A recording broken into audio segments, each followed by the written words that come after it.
ഡെബിയുടെ നെഞ്ചിൽ പതുങ്ങിയതും അച്ചു ഞെട്ടലോടെ ബോധം വന്നതുപോലെ വേഗം അവനിൽ നിന്നും അകന്നു മാറി. പെട്ടെന്നൊരാവേശത്തിൽ ചെയ്തു പോയതോർത്ത് അവൾക്ക് ആകെ ഒരു ചമ്മലും പേടിയോ ഒക്കെ തോന്നി. പതിയെ മുഖമുയർത്തി അവൾ അവനെ അല്പം ഭീതിയോടെ തന്നെ ഒന്ന് നോക്കി. ആ മുഖത്ത് നിറഞ്ഞു നിൽക്കുന്നത് ഗൗരവം തന്നെയാണെങ്കിലും ആ നീലമിഴികൾ ശാന്തമാണെന്ന് അവൾക്ക് തോന്നി. നീ വല്ലതും കഴിച്ചോ? ഒട്ടും ഭയമില്ലാത്ത ചോദ്യം കേട്ട് അവൾ കണ്ണും മിഴിച്ചവനെ നോക്കി. ഒരന്താളിപ്പോടെ അവൾ അറിയാതെ തന്നെ ചോദിച്ചു പോയി. നീ ഫുഡ് കഴിച്ചോ എന്ന്. പല്ല് ഞെരിച്ചുകൊണ്ട് അവൻ ചോദ്യം ആവർത്തിച്ചതും അവൾ തല താഴ്ത്തിക്കൊണ്ട് കഴിച്ചു എന്ന് മൂളി. എങ്കിൽ പിന്നെ വെറുതെ ഇവിടെ കിടന്ന് ചുറ്റിത്തിരിയാതെ വേഗം സ്റ്റഡി റൂമിലേക്ക് വാ. നിന്റെ ക്ലാസ് കഴിഞ്ഞിട്ട് വേണം എനിക്ക് ഓഫീസിൽ പോവാൻ. ആ ഒരൊറ്റ ഡയലോഗിൽ തന്നെ പെണ്ണ് നിന്ന് വിയർത്തു. അവൾക്ക് അവന്റെ കൂടെ പഠിക്കാൻ പോകുന്ന കാര്യം ഓർത്തതെ പേടി കൊണ്ട് മുട്ടുകൂട്ടി ഇടിക്കാൻ തുടങ്ങി. ഞാൻ പറഞ്ഞത് നീ കേട്ടില്ലേ? അവളുടെ അന്തം വിട്ട നിൽപ്പ് കണ്ട് അവൻ അല്പം ആമർഷത്തോടെ ചോദിച്ചതും അവൾ ഒന്ന് വിറച്ചുപോയി. ഞാൻ പിന്നെ നിക്ക്. സാരിയുടെ മുന്താണിയുടെ കഴുത്ത് പിടിച്ച് ഞെരിച്ചുകൊണ്ട് അവൾ എന്തൊക്കെയോ മുടക്ക് പറയാൻ ശ്രമിച്ചുവെങ്കിലും അവന്റെ നോട്ടം കണ്ട് തൊണ്ടയിൽ നിന്നും ഒരക്ഷരം പുറത്തേക്ക് വന്നില്ല. നിന്നോട് ഞാൻ ഒരു വട്ടം പറഞ്ഞു, ഇനി അനുസരിക്കാൻ എന്തെങ്കിലും ബുദ്ധിമുട്ടുണ്ടെങ്കിൽ പറയാം. ഇത്തവണ അവന്റെ വാക്കുകൾക്കല്പം കടുപ്പേറിയിരുന്നു. പിന്നെ ഒരു നിമിഷം പോലും അവൾ അവിടെ നിന്നില്ല. സ്റ്റഡി റൂമിലേക്ക് ഓടിക്കേറുന്നവളെ കണ്ട് അവൻ തലയൊന്ന് കുടഞ്ഞുകൊണ്ട് പിന്നാലെ നടന്നു. പഠനം ആരംഭിച്ചത് മുതൽ അവൾ ഇരുന്ന് വീർത്തു. സമയം പോകെ അവന്റെ ക്ലാസ്സും മുറുകി.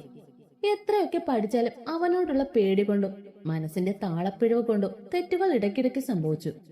വിങ്ങിക്കരയുന്നവളെ അവൻ യാതൊരു ദയമില്ലാതെ നോക്കി. അവന്റെ ടീച്ചിങ് അവൾക്കിപ്പോ അത്രയും ഭയമാണ്. മാത്സ് ഒരുവിധം കഴിഞ്ഞപ്പോ തന്നെ അവൾക്ക് തുടേ ചൂരലിന്റെ ചൂടോടെ 5 അടി കിട്ടിയിരുന്നു. അടുത്തതായി അവൻ ഇംഗ്ലീഷ് ടെക്സ്റ്റ് എടുക്കുന്നത് കണ്ടതും അവൾക്ക് സങ്കടം സഹിക്കാനായില്ല. അത്രയും പാടാണ് അവൾക്ക് ഇംഗ്ലീഷും മാത്സും. ഇപ്പൊ തന്നെ കിട്ടിയ അടി അവൾ പാതി തകർന്നു പോയിരുന്നു. ഡെവിയുടെ ചൂരൽ വളച്ചു പിടിച്ചുള്ള ഒരടി കിട്ടുമ്പോൾ തന്നെ സ്വർഗം കാണും അവൾ.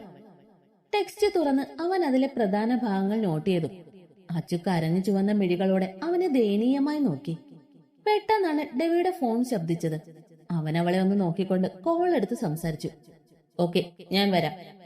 അത്രയും പറഞ്ഞുകൊണ്ട് അവൻ കോൾ കട്ട് ചെയ്തുകൊണ്ട് അച്ചുവിന് നേരെ തിരിഞ്ഞു. തൽക്കാലം നീ പൊയ്ക്കോ, ബാക്കി വൈകിട്ട് വന്നിട്ട് നോക്കാം. പിന്നെ ഈ ഭാഗങ്ങളൊക്കെ ഒന്ന് നോക്കി വെച്ചോ. ഇന്ന് പഠിപ്പിച്ചതൊക്കെ ഒന്നുകൂടി ഇരുന്ന് ഒന്ന് ചെയ്തു നോക്ക്. അവൻ അങ്ങനെ പറഞ്ഞതും അവൾക്ക് ആശ്വാസം തോന്നി. ഡെവി പോയി കഴിഞ്ഞാൽ ഇതൊക്കെ എടുത്ത് മടക്കി വെച്ച് TV കാണാമല്ലോ എന്നവൾ മനസ്സിൽ കരുതി. ആ പിന്നെ ഒരു കാര്യം, നീ ഇവിടെ ഇരുന്ന് പഠിച്ചാ മതി. ഞാൻ ക്യാമറയിലൂടെ ചെക്ക് ചെയ്യും, അതുകൊണ്ട് ഉഴപ്പാൻ നിൽക്കണ്ട. അവന്റെ ആ ഒരൊറ്റ ഡയലോഗിൽ പെണ്ണിന്റെ മുഖം പരിഭവത്താൽ കുത്തിവീർത്തു പോയി. ഇതൊന്നും അവൻ ശ്രദ്ധിച്ചതേയില്ല. അവൻ വേഗം അവിടെ നിന്ന് പോയതും വേറെ വഴിയില്ലാതെ അവൾ അവിടെ തന്നെ ഇരുന്ന് പഠിക്കാൻ തുടങ്ങി. രുദ്രകാശിയുടെ കാൽക്കീഴിൽ രക്തത്തെ കുളിച്ചു കിടക്കുകയാണ് ആന്റണി. ആരോരും ഇല്ലാത്ത പിഞ്ചു കുഞ്ഞുങ്ങളെ ദ്രോഹിച്ചിട്ട് ഈസിയായി രക്ഷപ്പെട്ടു പോവാമെന്ന് കരുതിയോ നീ?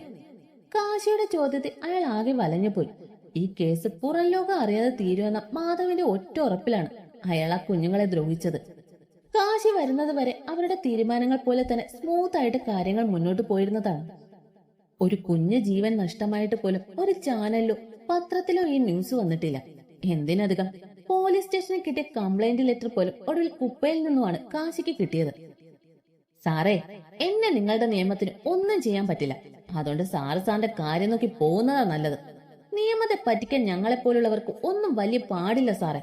കാശ് എറിഞ്ഞു കൊടുത്ത മിടുക്കന്മാരായ വക്കീലന്മാർ പുല്ലുപോലെ ഞങ്ങളെ രക്ഷിക്കും. ആദ്യത്തെ ഭയമൊന്നും മാറിയതും അയാൾ അവനെ നോക്കി പുച്ഛത്തോടെ പറഞ്ഞു. ആന്റണി, തനിക്കൊരു കാര്യം അറിയുമോ? ഞാൻ താൻ കണ്ടതുപോലെ അത്ര സത്യസന്ധ ഒന്നും അല്ലടോ. നീയൊക്കെ നിയമത്തെ പറ്റിച്ച ഈ ഞാനും പറ്റിക്കും. അവന്റെ പറച്ചു കേട്ട് അയാൾ അവനെ സംശയത്തോടെ കണ്ണുകൾ കുറിക്കുമെന്ന് നോക്കി. തനിക്ക് മനസ്സിലായില്ലേ? അതായത് ഉത്തമാ, എന്റെ സ്റ്റേഷനിൽ ഇങ്ങനൊരു കേസ് രജിസ്റ്റർ ചെയ്തിട്ടില്ല. പിന്നെ ആ ആശ്രമത്തിലും ഇങ്ങനെ ഒന്നും നടന്നതായി യാതൊരു തെളിവുകളും ബാക്കിയില്ല. അപ്പൊ പിന്നെ നിന്നെയൊക്കെ ഞാൻ എങ്ങനെ കോടതിയിൽ കയറ്റും? എങ്ങനെ ശിക്ഷ വാങ്ങിത്തരും? അവന്റെ ആ പറച്ചിൽ കേട്ട ആന്റണി അല്പം പരിഹാസത്തോടെ അവനെ നോക്കി. അപ്പൊ സാറിന് കാര്യം പിടികിട്ടി. സാറേ, എനിക്ക് പിന്നിൽ വലിയ വലിയ സാറന്മാരാ ഉള്ളത്. അതുകൊണ്ട് ഇതിൽ നിന്ന് ഞാൻ ഈസി ആയിട്ട് ഊരി വരും. എന്നെ പൂട്ടാൻ നിനക്കൊന്നും പറ്റുകയല്ലടാ ചെക്ക. അവന്റെ പറച്ചു കേട്ട് കാശി നാവ് കൊണ്ട് കവിളിലൊന്ന് ഒഴിഞ്ഞു ചിരിച്ചു.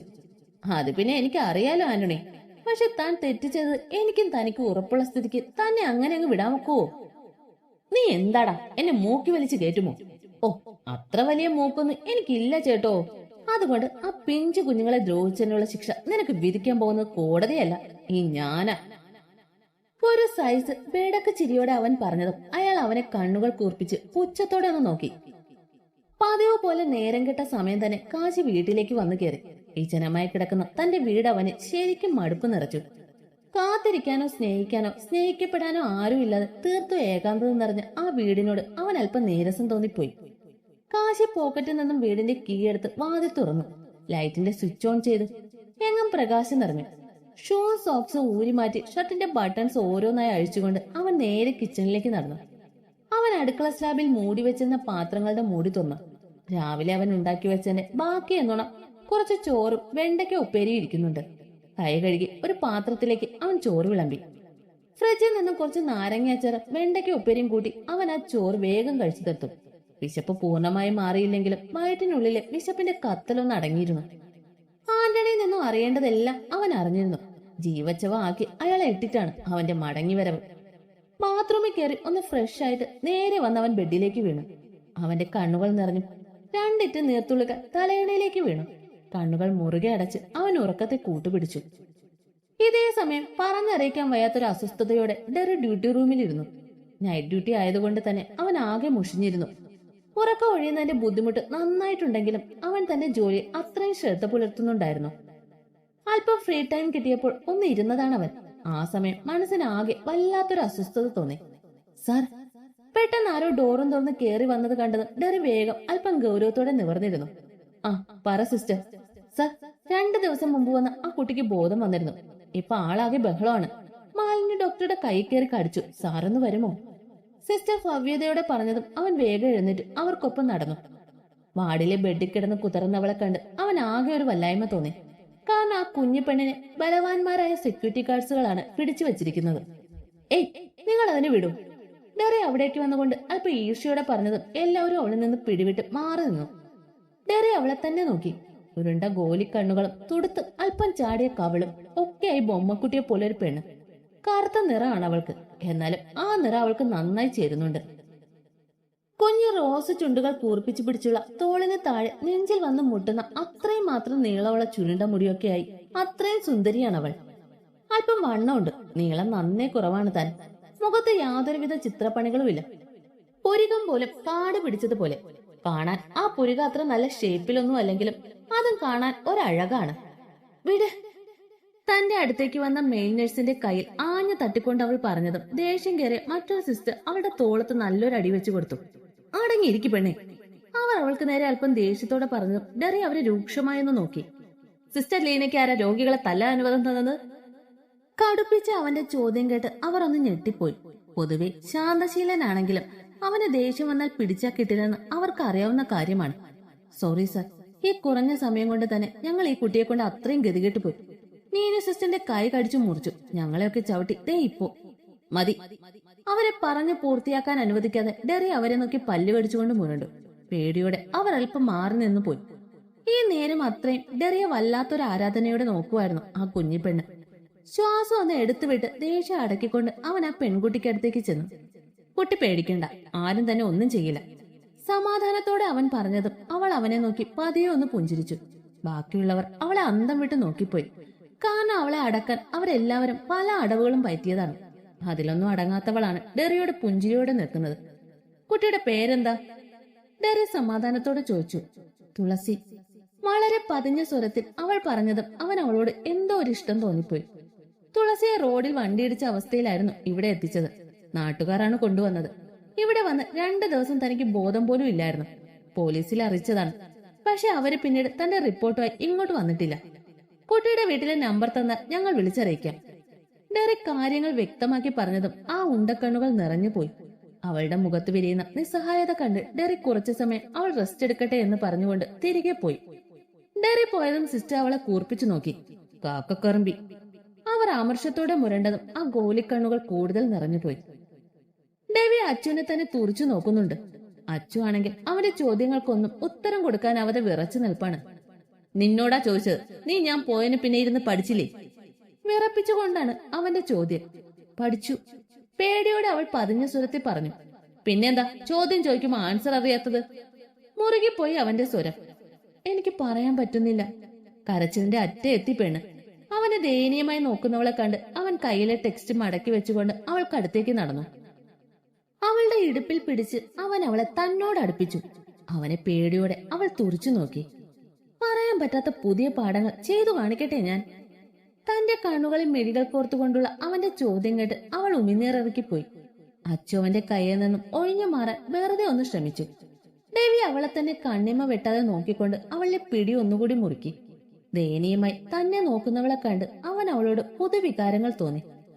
രാത്രി ഏറെ വൈകിയായിരുന്നു അന്നവൻ വന്നത്. അവനെ കണ്ടത് ഓടിപ്പോയി ബെഡിൽ കയറിയിരുന്നു ഒരു പുസ്തകം എടുത്തു വെച്ച് ഉറക്കം ഒഴിഞ്ഞ് പഠിക്കുന്നത് പോലെ അഭിനയിച്ചതായിരുന്നു അച്ചു.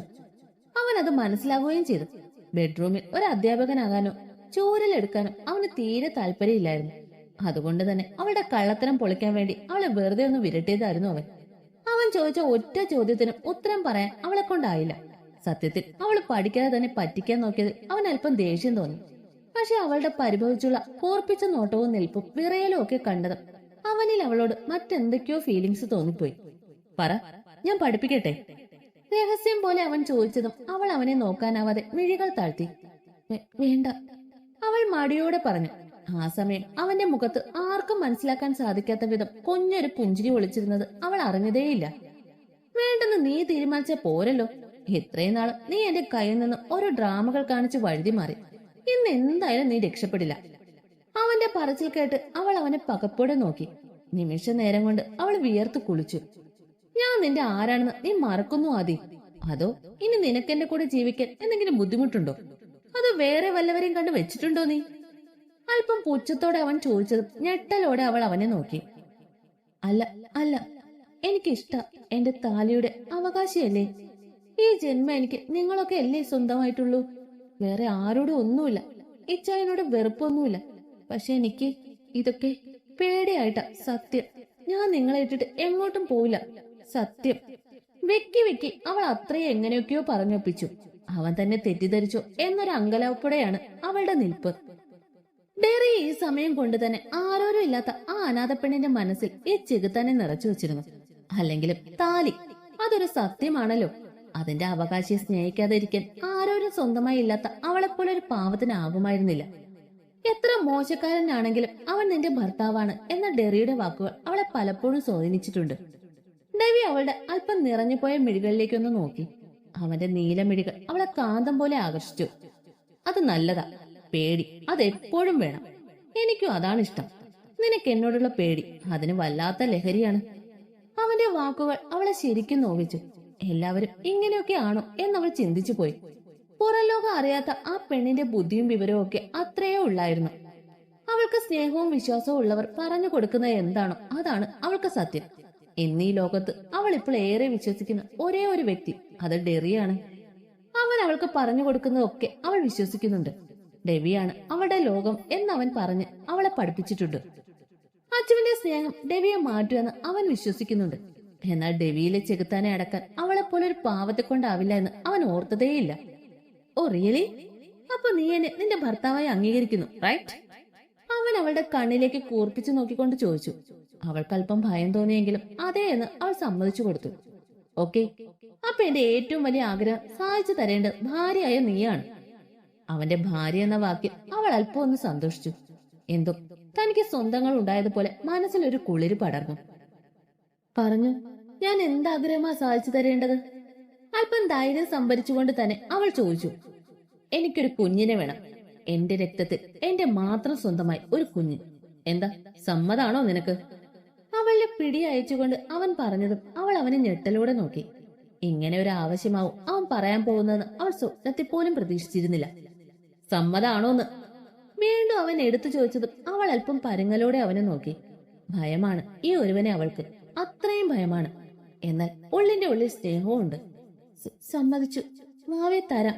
പക്ഷേ വാവയെ കിട്ടിക്കഴിഞ്ഞാൽ അന്ന് പറഞ്ഞതുപോലെ എന്നെ ഉപേക്ഷിക്കൂ? കണ്ണുകൾ നിറച്ചുകൊണ്ട് അവൾ ചോദിച്ചതും അവൻ അതിന് അവൾക്ക് യാതൊരു ഉത്തരവും കൊടുത്തില്ല. പകരം വളരെ ശാന്തമായി അവൻ അവളെ കേട്ടിരുന്നു. തനിക്ക് ഉത്തരം തരാത്തവനെ അവൾ മനസ്സിൽ ഉറഞ്ഞുകൂടിയ പരിഭവത്തോടെ തന്നെ നോക്കി. അശ്യമായി അവളെ നോക്കി നിൽക്കുന്നവനെ കണ്ട് അവളുടെ ഉടലൊന്ന് വിറച്ചുപോയി. ഡെവി നിമിഷ നേരം കൊണ്ട് അവളെ തന്നോട് ചേർത്തുകൊണ്ട് ആ പെണ്ണിന്റെ കുഞ്ഞു ചുണ്ടുകളെ നുണഞ്ഞു. കുതറി മാറാതെ ഹൃദയം നിന്നു പോകുന്നൊരു തരിപ്പോടെ അവൾ അവന് വിധേയായി നിന്നുകൊടുത്തു. അവളിലെ അവന്റെ ചുംബനം മുറുകി. വന്യത കൈവരിച്ചുകൊണ്ട് അവളെ അറിയാനുള്ള മോഹത്തോടെ അവൻ അവളെയും കൊണ്ട് ബെഡിലേക്ക് മറിഞ്ഞു.